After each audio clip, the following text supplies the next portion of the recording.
Good morning students. कल हमने देखा था कि नाउन फ्रेज क्या होते हैं। A group of words that does the work of a noun. ऐसे ग्रुप ऑफ वर्ड्स जो नाउन का काम करते हैं, नाउन के जैसा काम करते हैं, उन्हें हम नाउन फ्रेज कहते हैं। अब ये जो नाउन फ्रेज होते हैं वो सेंटेंस के सब्जेक्ट में भी यूज हो सकते हैं, ऑब्जेक्ट के जैसे तरह यूज हो सकते हैं, कॉम्प्लीमेंट के वे में यूज हो सकते हैं। और ये जो नाउन फ्रेज होते हैं इसमें कभी कभी डिटरमाइनर्स भी होते हैं, एडजेक्टिव भी यूज होते हैं, एडवर्ब यूज होते हैं, टू इन्फिनेटिव यूज होते हैं। कल हमने देखा था। अब हम इसके एक्सरसाइज में आते हैं। Page number 8, exercise number 1। इसमें दिया हुआ है pick out noun phrase in each sentence. हमें जो सेंटेंस दे रखा है इसमें से हमें क्या निकालना है, नाउन फ्रेज निकालना है ढूंढ के। तो चलिए हम रीड करते हैं। पहला सेंटेंस दिया है slow and steady wins the race. Slow and steady यहाँ पे किस तरीके से यूज हुआ है, नाउन के तरीके से यूज हो रहा है, तो ये क्या होगा हमारा नाउन फ्रेज होगा। और ये सब्जेक्ट के तौर पे यूज हो रहा है सेंटेंस के, तो ये होगा नाउन फ्रेज हमारा। Horses prefer living in dark stables. Living in dark stables यहाँ पे क्या होगा, नाउन फ्रेज होगा। To write such rubbish is disgraceful. To write such rubbish, यहाँ पे टू राइट सच रबिश क्या होगा, नाउन के तरीके से यूज हो रहा है और ये भी सब्जेक्ट है हमारा सेंटेंस का।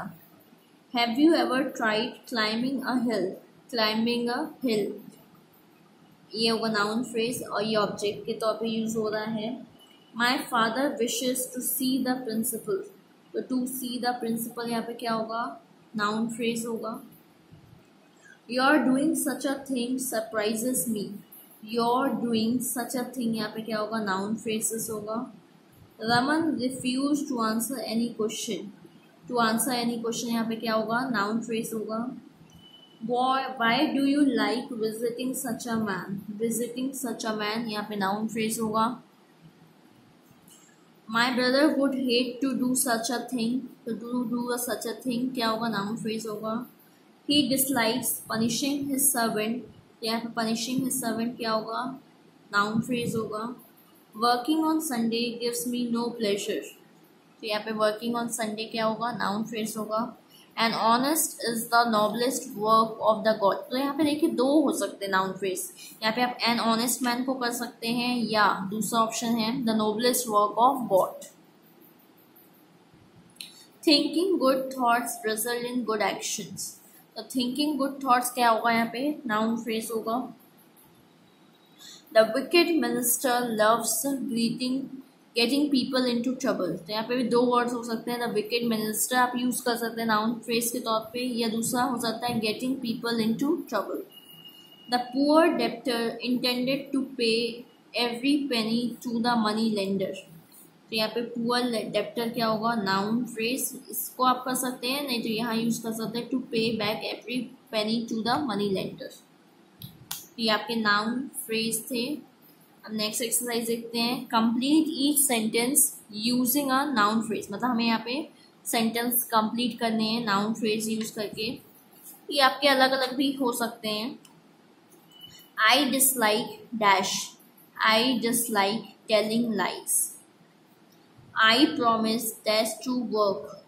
I promise dash to work harder. He denies dash taking the book. Ram hopes dash to get good marks. He pretended dash. He pretended to be innocent. I don't intend dash staying very long. Soumya wishes dash to go abroad. Do you enjoy dash playing outdoor games? My father hates dash about telling lies. Dev Verma tried dash to complete the project. She does not hope dash to get good marks. His father promised dash to buy him a bike.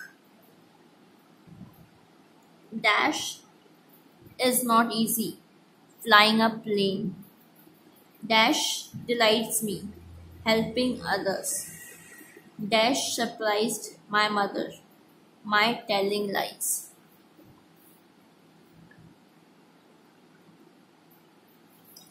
चलिए हम देखते हैं noun clause क्या होते हैं। अभी हमने देखा था कि नाउन फ्रेज क्या होते हैं। अब नाउन क्लॉज देखते हैं कि नाउन क्लॉज क्या होते हैं।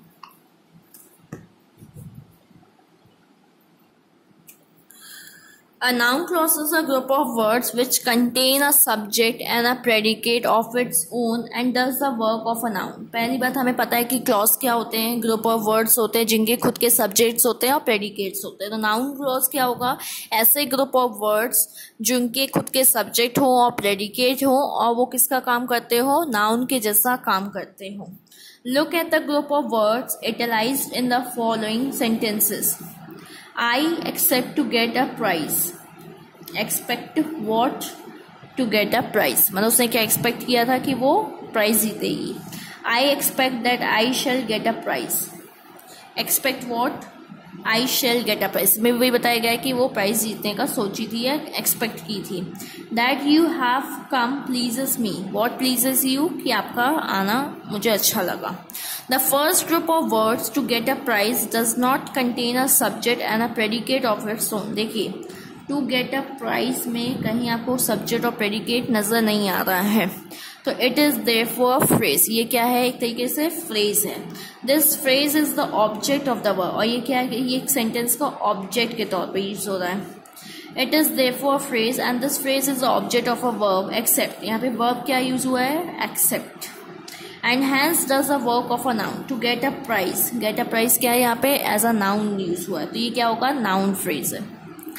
फिर देखिए सेकेंड वाला, the second group of words that I shall get a prize. देखिए यहाँ पे आई क्या है, subject, shall get a prize क्या है, predicate. Contains a subject I and a predicate shall get a prize of its own. मतलब ये जो सेंटेंस है तो इसमें that I shall get a prize में आई क्या है, सब्जेक्ट, और ये पूरा क्या है, प्रेडिकेट है। एंड ये भी किसी सेंटेंस का क्या है, ऑब्जेक्ट के तौर पे यूज हुआ है। It is therefore a clause and this clause is the object of a verb expect। expect का क्या, ये ऑब्जेक्ट है। So does the work of a noun। तो ये नाउन के तौर पे काम कर रहा है, तो we therefore call it noun clause। मतलब ये नाउन फ्रेज था, ये नाउन क्लॉज है क्योंकि इसका खुद का सब्जेक्ट है और प्रेडिकेट है और किसी वर्ब का ऑब्जेक्ट के जैसा काम कर रहा है। The third group of words that you have come is the subject of a verb pleases। अब देखिए that you have come, please यहाँ पे क्या है, verb है, और इसका ये क्या बन रहा है, सब्जेक्ट बन रहा है। It is therefore does the work of a noun is called noun clause। तो ये भी noun clause है क्योंकि you have, you क्या होगा यहाँ पे सब्जेक्ट, have come क्या होगा, प्रेडिकेट, तो ये क्या हो जाएगा, noun clause हो जाएगा। A noun clause usually works as the subject or the object in a sentence। मतलब जो noun clause होता है वो किसी भी सेंटेंस के सब्जेक्ट या ऑब्जेक्ट के तौर पे यूज होता है। The underlined words in each sentence form noun clause। जैसे यहाँ पे आपको कुछ सेंटेंस दे रखा है, I fear that I shall fail।